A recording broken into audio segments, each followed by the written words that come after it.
2009-10 کی بات ہے، جب نیا نیا ہمارا یہ دعوت کا معاملہ شروع ہوا تو یہاں پہ بریلوی مکتبہ فکر والوں نے ایک بہت بڑا اشتہار چھاپا نا، بڑے سے سائز کا، اس کے اوپر لکھا انجینئر محمد علی مرزا کے نام کھلا خط، اور نیچے انہوں نے نا لکھا ہوا جناب کہ جی کوئی ایسا نہیں ہے جو اس گستاخ کو پوچھے جا کے یہ اپنے ناپاک پمفلٹ اندھا دھند پیروی کا انجام، جس کا آج کل ماڈرن نام ہے المحدث علی المفندین. تو وہ اس کے صفحہ نمبر 3 کے جو ہے وہ سطر نمبر 10 کے اوپر فلاں بزرگ کے بارے میں لکھتا ہے. کیا لکھتا ہے یہ نہیں لکھا ہوا، وہ یہ لکھا ہے کہ انہوں نے نام کا کلمہ پڑھا ہے. اگر یہ وہ لکھ دیں تو ان کی پبلک ہے کہ یار صحیح تو لکھ رہا ہے کہ غلط لکھا ہوا ہے. ٹھیک ہے، اس طرح کر کے انہوں نے نا بڑا ایک سمجھ لیں ایمبیگوس مبہم سا پمفلٹ لکھا. تو اس وقت تک ہم یہ المحدث علی المفندین والا پمفلٹ جو ہے نا ہمارا، یعنی یہ اندھا دھند پیروی کا انجام، مسئلہ 71B بھی ریکارڈ نہیں ہوا تھا. تو یہ ہم لوگوں کو نہیں دیتے تھے کہ ذرا ہائی ڈوز ہے. وہ لگا کے چلے گئے، پورے شہر میں لگایا انہوں نے. ظاہر اس کی وجہ سے میرے لیے بھی ایک لائف تھریٹ تو بن گئی. ہماری اکیڈمی کے دروازے پہ لگا کے گئے. میں نے عثمان بھائی سے کہا کہ اس کو اتارنا نہیں آپ نے. سر اتنا حوصلہ ہے کسی میں کہ دیوبندیوں کے مدرسے کے باہر کوئی حسام الرحمین کی فوٹو کاپیاں کرا کے لگا جائے، یا بریلویوں کے مدرسے کے باہر المحند المفند کی فوٹو کاپیاں کروا کے لگا جائے؟ اتنا حوصلہ ہے کسی میں؟ ان میں حوصلہ اس لیے نہیں ہے کہ ان کو پتہ ہے کہ ہم نے کہاں کہاں پہ غلطیاں کی ہوئی ہیں. ہمیں پتہ ہے کہ ٹھیک ہے لگاؤ. 4-5 مہینے وہ لگا رہا، حتیٰ کہ جب برسات کی بارشیں ہوئیں وہ خود بخود ہی اترا تو اترا. ہم نے نہیں اس کو اتارا، ہماری مفت کی پبلسٹی تھی. آپ دیکھ سکتے ہیں کہ مدرسہ جو بند کا اور باہر وہ بریلویوں نے جو پمفلٹ ان کے خلاف لکھا ہے وہ باہر لگا ہوا ہو. یہ تو دوسرے کے جلسوں کے اشتہار بھی پڑھوا دیتے ہیں. میں نے کہا یہ بڑا فائدہ ہے اس کا.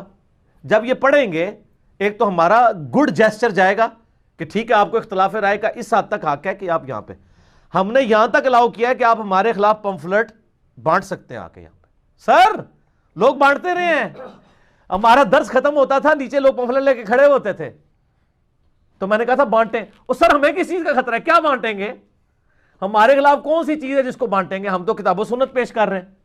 تو بانٹتے تھے کہ اس نے فلاں بزرگ کی گستاخی کی. پھر وہ جب وہ بانٹتے تھے تو وہ آگے پوچھتے تھے علی بھائی کون سی گستاخی کی؟ تو ہم کہتے تھے یہ پڑھ لیں آپ، گستاخی نہیں کی ہے، ہم نے بتایا کہ انہوں نے کیا کیا امت کے ساتھ. تو وہ انہی کے خلاف ہو جاتے تھے. پھر الٹیمیٹلی انہوں نے یہ حال سوچا کہ ادھر جانا ہی چھوڑ دو. وہ کراچی کے اپنا یہ جو ایک پنڈی کے مفتی صاحب ہیں مناظروں والی سرکار، وہ جیلم آئے، انہوں نے تقریر کی باقاعدہ، اور اس میں انہوں نے کہا اوے کھوتے ہو اپنی پبلک کو، او کھوتے ہو تسی جاندے کیوں ہو دے کول گدھا کہہ کے اپنی پبلک کو. تانوں کنے کیا اتھے جایا کرو، تسی جاندے ہو تائیں پھر تسی گمراہ ہوندے ہو. ہم نے کبھی کسی کو کہا کہ کھوتے ہو اتھے کو جاندے ہو؟ اسی تے تکے مار مار کے بھیجنے ہیں جاؤ مفتیاں کول تاکہ تانوں پتہ لگے انہوں نے پلے کوئی شے نہیں جے. آج دیکھ لیں نا یہ ایم ہی پریشان ہے علماء جو کلپ بنا رہے ہیں. آپ کیا سمجھتے ہیں؟ یہ تو واقعہ سناتے ہیں نا، ایک بندہ ملا اور اس نے یہ کہا تو یہ ہو گیا. یہ وہ ایک بندہ ہی ملا ہوتا ہے اور ہزاروں وہ ملے ہوئے ہوتے ہیں جڑے رلے ہوندے نے انہاں نوں. ٹھیک ہے، وہ کہتے ہیں جی دیکھیں اتنی محنت کر کے ہم نے ان کو اپنی طرف لایا تھا، یہ ادھر چلے گئے. بھائی وہ اللہ کے بندے ہیں، ادھر نہیں کوئی چلا، وہ ادھر نہیں چلا، وہ ادھر آ کے جھوم کے کہہ رہے ہیں نہ میں وابی نہ میں بابی، میں ہوں مسلم علمی کتابی. اور دل بھی جلتا ہے ان کا. جی دل بھی جلتا ہے. دل جلتا ہے ظاہر ہے. تو وہ ہمیں کوئی فرق نہیں پڑتا. یہاں پمفلٹ ابھی بھی کسی کو اگر ہے نا تو آگے لگا لے، تو وہ خود بخود ہمیں تو فائدہ ہوگا. آپ لگائیں آ کے، لوگ جتنے پڑھیں گے. ہمیں تو جانتا ہی کوئی نہیں تھا اس وقت جب ادھر انہوں نے مشہور کیا. رہی صحیح کسر جب یوٹیوب کے اوپر انہوں نے نکالی تو انہوں نے اپنی طرف سے ٹھیک کیا کہ ان کو نظر آ گیا تھا یہ دعوت کھڑی ہو رہی ہے اور یعنی یہ تختہ الٹا جائے گا. یہ اسی طریقے سے جب آپ کو پتا نا کہ کیسر روم کو خط لکھا نا نبی علیہ السلام نے کہ جی کلمہ پڑھ لو کامیاب ہو جاؤ کہ ڈبل اجر ملے گا. حضرت عیسیٰ کو ماننے کا بھی مجھے ماننے کا. تو جب وہ خط آیا اس نے سارے لوگوں سے مشورہ کیا، اس نے کہا یہ خط کوئی عام خط نہیں ہے. ٹھیک ہے، اور وہ ابو سفیان کو بلایا. پوری گفتگو صحیح بخاری میں آتی ہے. تو ابو سفیان کے کان میں اس نے کیا کہا تھا کہ اگر یہ ایسا ہی ہے نا تو عنقریب جدھر میں کھڑا ہوں نا ادھر اس کی حکومت ہوگی. اللہ، اور وہ دیکھ لیں یرموک میں ہو گیا نا. تو جب جگہ یرموک کے لیے حضرت عمر رضی اللہ تعالیٰ عنہ نے ابو عبیدہ کو بھیجا، پیچھے سے خالد بن ولید تو پہلے کے آئے ہوئے تھے، اور جب آگے یعنی اس وقت وہ ہمس میں تھا نا، شام کے شہر میں ہمس میں، وہ عمر سیریز میں سر سب کچھ فلمایا، دیکھیں، مولویوں کو چھوڑیں، ان کو کون پوچھتا ہے. تو وہاں پہ اس کو جب بتایا کہ نا فوجیں آئی ہیں، تو وہ فوج تو نارمل جنگ لے رہی تھی کہ ہم تو سپر پاور ہیں، ہمارا کیا مقابلہ ہے، اور یہ انہوں نے کہا یہ عرب کے بدوئیں آئیں گے لوٹ مار کر کے واپس چلے جائیں گے. اس نے کہا نا اے او نہیں رہے ہونے، یہ لوٹ مار کرنے والے بدو نہیں ہیں، یہ بھیجے گئے ہیں. حتیٰ کہ کیسر روم نے جو صدیوں سے اپنی وہ شام کے اندر بیٹھا ہوا تھا، وہ شام چھوڑ کے چلا گیا اور قسطنطینیہ کے اندر اس نے وہ شفٹ کر لیا اپنے آپ کو. وہ تو پھر سلطان محمد فاتح نے فتح کیا، پھر وہ سلطنت عثمانیہ بنی، لیکن جزیہ دینے پہ آمادہ ہو گئے. تو ان کو نظر آ گیا تھا کہ دعوت اب وہ والی دعوت نہیں ہے. ٹھیک ہے، اس طرح ان کو بھی اندازہ ہو گیا کہ یہ وہ والی دعوت نہیں ہے. جیسے کوئی بندہ ایک کلپ چڑھا دیتا ہے کسی کے خلاف، ہم تو کسی کے خلاف چڑھا ہی نہیں رہے ہوتے، یہ تو خود اپنے آپ خلاف کر لیتے ہیں نا. آج تک آپ نے دیکھا ہے میں نے کسی کے خلاف کلپ چڑھایا ہو؟ نہیں. میں تو کہتا ہوں یہ المحند میں انہوں نے لکھا ہے اور قرآن میں یہ لکھا ہوا ہے، فیصلہ آپ کریں. خلاف تو ہوتا ہے خام خواہ کسی نو اسی جڑا نا ادھر پوسٹ مارٹم کرنا شروع کر دی. کتاب و سنت سامنے رکھتے ہیں. یہ اندھا دھند پیروی کے انجام میں بھی آپ دیکھیں ساروں کے نام احترام کے ساتھ لکھے ہیں، باتیں لکھی ہیں، قرآن کی آیات احادیث لکھی ہیں، اور اینڈ پہ لکھا ہے فیصلہ آپ نے خود کرنا ہے. ٹھیک ہے نا. لیکن ان کو تو پتہ چل جاتا ہے کہ معاملات کیا ہو رہے ہیں. تو یہ میں ان علماء کا شکر گزار ہوں جو میرے بیوقوف دشمن ثابت ہوئے ہیں. میرے عقل مند دوستوں نے مجھے اتنا نفع نہیں پہنچانا تھا جتنے میرے بیوقوف دوستوں نے، بیوقوف دشمنوں نے پہنچایا ہے. بیوقوف دوست تو ادھر آئی کوئی نہیں اللہ کے فضل سے. اس کی وجہ ہے کہ ادھر جو بھی آتا ہے نا وہ علمی کتابی ہوتا ہے. ٹھیک ہے نا. وہ میرے ہی گاٹے فٹ ہوتا ہے. اگر میں کوئی گل کردا تو مجھے کہتا ہے کتنے لکھی ہے جی، اے دسو جی. تے یہی لوگ جدو اتنے سر ساہ نہیں سی نکلنا کسی مولوی اگے کہ کوئی گل کر جان، انہوں کہتے نہیں جی کتنے لکھیا ہے، اے تے ایسی اے گل کتنے لکھی ہے.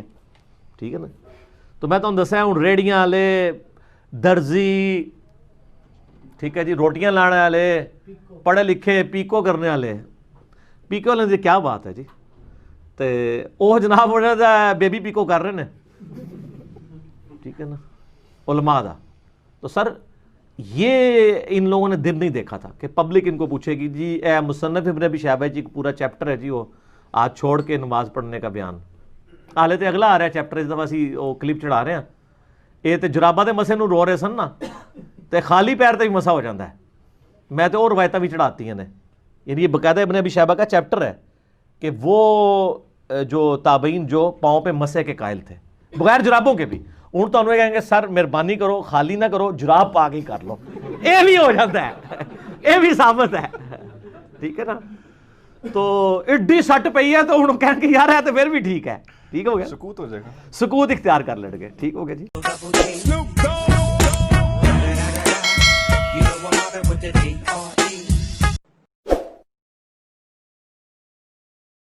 اسماء و صفات کے عقائد کے اوپر کتنا اختلاف ہے. جہمیہ کا، مجسمہ کا. آپ اہل حدیث کو پوچھیں وہ کہتے ہیں یہ جہمیہ ہے، حنفی کہتے ہیں جی اہل حدیث جو ہیں وہ مجسمہ ہے. ٹھیک ہے، ایک دوسرے کے نام. لیکن آپ جب کریٹیکلی دیکھیں گے تو آپ کو دونوں کی باتیں اپنی اپنی جگہ صحیح نظر آ رہی ہوں گی. صحیح کہ کوئی بھی شرک کرنے کے لیے نہیں ہے، وہ تعویل ہی کر رہے ہیں اپنے معاملات کی. ٹھیک ہے.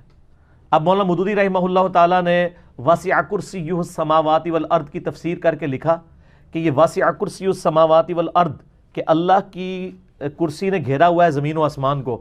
وہ کہتے ہیں اس سے مراد یہ بھی ہو سکتا ہے کہ اس کرسی سے مراد اللہ کی بادشاہت ہو.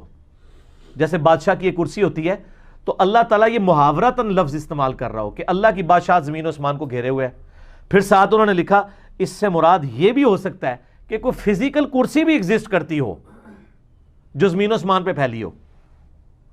تو انہوں نے کہا یہ دونوں معاملات ہو سکتے ہیں، یہ متشابہات ہیں، ہم اللہ کے سپرد کرتے ہیں. لیکن سلفی علماء جو ہیں وہ ڈنڈا لے کے ان کے پیچھے پڑ گئے، کس نے تو کرسی کا انکار کر دیا. صحیح. حالانکہ انہوں نے لکھا کہ دونوں باتیں ہو سکتی ہیں. کہتے نہیں کرسی کا انکار کر دیا. تو پھر میں نے سلفیوں کو دی ہے نا پھکی. میں نے کہا جی آپ کے جو علماء ہیں کل من علیہا فان، جو سورۃ الرحمن کے اندر آیات آتی ہیں، اعوذ باللہ من الشیطان الرجیم، بسم اللہ الرحمن الرحیم، اس کے اندر تو آپ لوگوں نے بھی تو تعویل کر دی ہے. ٹھیک ہے, کیا تعویل کی ہے وہ آپ سنیں. کل من علیہا فان, ہر وہ چیز فنا ہو جائے گی جو اس زمین کے اوپر ہے. وَيَبْقَى وَجْهُ رَبِّكَ ذُو الْجَلَالِ وَالْإِكْرَامِ, باقی صرف تیرے رب کا چہرہ رہے گا. اہل حدیثوں نے کہا یہاں چہرے سے مراد اللہ کا چہرہ نہیں ہے, اللہ کی ذات ہے. تو تعویل کر لی نا, کیونکہ اگر وہ چہرہ مانیں گے تو اس کا مطلب ہے اللہ کا چہرہ ہی باقی رہے گا, باقی اس کی شان کے لائق اس کا جو دستے قدرت ہے, اس کی آنکھیں ہیں جیسا کہ اس کی شان کے لائق ہے, ہم اس کی تشبیہ وہ کدھر جائیں گی. تو یہاں پہ ایون آپ سعودی تفسیر سورہ قصص کی آخری آیات میں بھی آتا ہے تیرے رب کا چہرہ باقی رہے گا, وہاں وہ تفسیر کہتے ہیں چہرے سے مراد پوری ذات لینی چاہیے.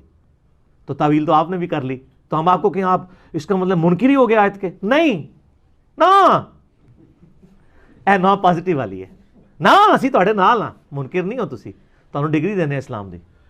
بخاری مسلم میں حدیث ہے قیامت والے دن 7 لوگوں کو اللہ کے عرش کا سایہ نصیب ہوگا جس دن اور کوئی سایہ نہیں ہوگا. ٹھیک ہے, ان میں جس نے جوانی میں توبہ کی, دائیں ہاتھ سے صدقہ کیا, بائیں کو پتہ نہیں چلا, اور جس کو خوبصورت عورت نے مائل کیا اور وہ اس کے برائی, جس کا دل مسجد میں اٹک رہا. اب وہاں پہ الفاظ ہیں کہ اللہ کا سایہ نصیب ہوگا. آپ اہل حدیث کا ترجمہ کھول کے دیکھیں, انہوں نے بریکٹ میں لکھا ہے اللہ کے عرش کا سایہ. اللہ کے عرش کے لفظ ہی نہیں ہے, وہ کہتے ہیں اللہ کا سایہ تو نہیں ہے نا, وہ مراد یہ ہے کہ اللہ کا سایہ سے مراد ہے اللہ کے عرش کا سایہ. تعویل کی نا, اس لیے کو فٹ ان تبھی بیٹھے گی. اسماء و صفات میں اگر کوئی تعویل کرتا ہے تو اس کے اوپر آپ کفر اسلام کا مسئلہ نہ بنائیں. البتہ ہم یہ کہتے ہیں کہ دونوں طرف سے غلو ہوا ہے. میرا اسماء و صفات کے اوپر کئی کلپس ریکارڈڈ ہے, جو میں نے مسئلہ 178 جو بول ٹی وی کے حوالے سے جو علماء کے اعتراضات تھے ریکارڈ, اس میں وہ مطلب وہ ایک مفتی صاحب بریلویوں کے کہنے لگے کہ جی یہ بتائیں کہ اللہ بڑا ہے یا عرش بڑا ہے. دیکھو کڈی کہانی کرائی, تو آپ کہتے ہیں اللہ عرش پہ ہے, تو میں نے اس کا پھر انجینئرنگ کی ہے پوری. تو اس کے بعد پھر میں نے ان کو احمد بریلوی کا بھی ترجمہ دکھایا, الرحمن علی العرش استوى, رحمان اپنے عرش پر مستوی ہوا بریکٹ میں جیسا کہ اس کی شان کے لائق ہے. میں نے کہا جو احمد بریلوی کا عقیدہ ہے وہ میرا عقیدہ ہے, تم بتاؤ تمہارا عقیدہ کہاں لکھا ہوا ہے. اب ایک بریلوی کو یہ بتایا جائے کہ میرا وہ عقیدہ جو احمد بریلوی کا ہے, تو بریلویاں دے ٹھیکیدارا تیرا عقیدہ کتنے لکھیا ہے؟ اس تو بڑی سٹ ہو سکتی ہے کوئی علمی؟ نہیں ہو سکتی. ہو سکتی ہے. اے ایک اور مارا نہ میں وابی نہ میں بابی, میں ہوں مسلم علمی کتابی. کیا آسمان پر ستارے نظر آ جائیں تو مغرب کا وقت ختم ہو جاتا ہے؟ یہ بھی بہت بڑی کہانی ہے جو کروائی گئی ہے جی. تسی کہندے ہو گیا ہر چیز ہی کہانی ہے, تو سر چیک کر لو کہانی نہیں ہے. تو جو یہ کہہ رہے ہوتے ہیں ان سے پوچھیں کہاں لکھا ہوا ہے. حدیث شریف میں صرف اتنی بات آئی تھی, سنن نبی داؤد میں یہ صحیح حدیث ہے کہ میری امت فلاح اور بھلائی پر قائم رہے گی جب تک کہ کثرت سے جو ستارے نکلنے سے پہلے پہلے وہ نماز مغرب ادا کر لے گی. یعنی یہ افضلیت اور غیر افضلیت کا چکر تھا. جس طرح کہ بخاری مسلم میں حدیث ہے نبی علیہ السلام نے سورج جب غروب ہو رہا ہو نا اس وقت نماز پڑھنے سے منع فرمایا. لیکن بخاری مسلم میں آتا ہے کہ جس نے سورج غروب ہونے سے پہلے 1 رکعت عصر کی پا لی اس نے عصر کی نماز پا لی. تو اس کا کیا مطلب ہے, وہ اسی دوران ہی باقی 3 رکعتیں پڑھ رہا ہوگا نا, بالکل ایک وہ اس وقت پڑھ رہا ہوگا. تو وہ ایز اے لاسٹ ریزلٹ اجازت ہے, کیٹاگوریکل ڈیسیژن نہیں ہے. یہاں پہ بھی یہ افضلیت ہے کہ آپ ستارے نظر آنے سے پہلے مغرب کی نماز پڑھ لیں, اور ستارے نظر آنے سے پہلے یعنی کثرت کے ساتھ جو ستارے نظر آ رہے ہیں. تھوڑے بہت ستارے تو اگر آپ کو پتا نا بادل آ جائے نا مغرب میں تو مغرب سے پہلے ہی ستارے نظر آنا شروع ہو جاتے ہیں. یہ بھی ہوتا ہے جب بادل آئے ہوئے ہوں. اچھا, اب چونکہ یہ افضلیت کا مسئلہ ہے لہٰذا آپ نماز بہتر یہ ہے کہ ستارے کثرت سے نظر آنے سے پہلے پہلے پڑھ دیں. لیکن فقہ حنفی کی بھی کتابوں میں لکھا ہوا ہے کہ جب تک عشاء والی شفق غائب نہیں ہوتی, وہ والی مغرب والی عشاء کا وقت داخل نہیں ہوتا, تو آپ مغرب کی نماز پڑھ سکتے ہیں. جو ہمارے سب کانٹیننٹ میں تقریباً 1.5 سے 1.25 گھنٹے تک مغرب کا ٹائم رہتا ہے سال میں, ویری کرتا رہتا ہے. اور آپ کو مزے کی بات بتاؤں, جتنا مغرب کا ٹائم ہوتا ہے نا اتنا ہی اس دن فجر کا ٹائم بھی ہوتا ہے. یعنی فجر کا وقت داخل ہونے سے لے کے طلوع آفتاب تک جتنے ٹائم ڈیوریشن بنتی ہے نا اس دن مغرب کی ٹائم ڈیوریشن اتنی بنتی ہے. یعنی وہ جو صبح کا ٹوائلائٹ ہے اور یہ شام والا, یہ دونوں اللہ تعالیٰ نے ایکویلنٹ بنائے ہوئے ہیں. اس کے لیے آپ کو پتا ہے ٹائم کی جنتریاں اویلیبل ہیں. اب تو آپ کے پاس سافٹ ویئر آ گئے ہوئے ہیں, پرو مسلم جی بالکل. ہماری ویب سائٹ ahlsunnatpak.com پہ دنیا کے ہزاروں سٹیز سینکڑوں ملکوں کا آپ کوئی بھی چیز ڈالیں تو آپ کو ٹائم پانچوں نمازوں کا شافی ٹائم حنفی ٹائم دونوں نظر آ جائیں گے. شافی حنفی میں فرق صرف عصر کا ہی ہے, باقی سارے ٹائم سیم ہی ہوتے ہیں.